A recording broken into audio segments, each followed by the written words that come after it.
Winter in Columbia left me feeling blue. January and February were cold, wet, and gray. I felt lost and decided I needed a big change.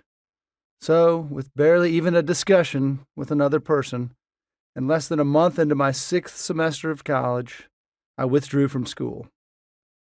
Though my dad had changed majors, changed colleges, and even tried the Army before finally earning his degree, and my mom never finished college, they weren't too happy about my decision.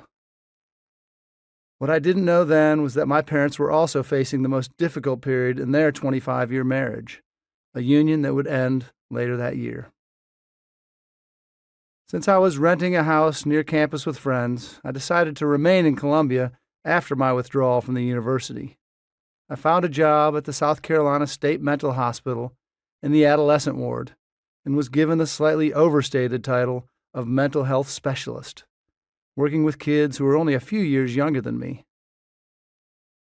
It was an entry-level position, paid pretty decently, and mostly required that I let kids in and out of different spaces and made sure they stayed out of trouble. I was affectionately given the nickname Key Man. The experience made me realize how fortunate my home life had been, as many of the kids from the ward were products of broken families.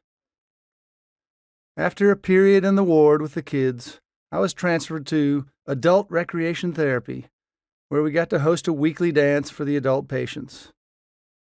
It amazed me that some of the sickest adults in that hospital, whose severe illnesses ranged from dementia to bipolar disorder, could jump right into a smooth, eloquently grooving dance step upon hearing the right Marvin Gaye song.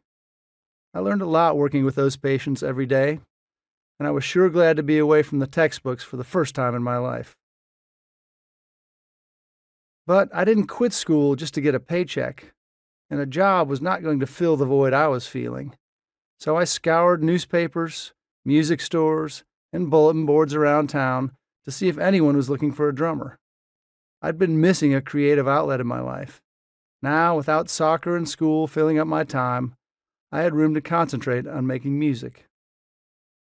The options weren't endless in a mid-sized southern city like Columbia, but they sure were amusing. Bass player needed for southern-style, psychedelic prog rock band. Janis Joplin meets Rush, but with cowboy boots. Serious inquiries only. Indie college rock band needs female singer with cool hair. Must be willing to travel. Looking for drummer bass player for edgy, greasy, alternative country rock band. Glitterneck meets Glamour Billy. Must wear leather.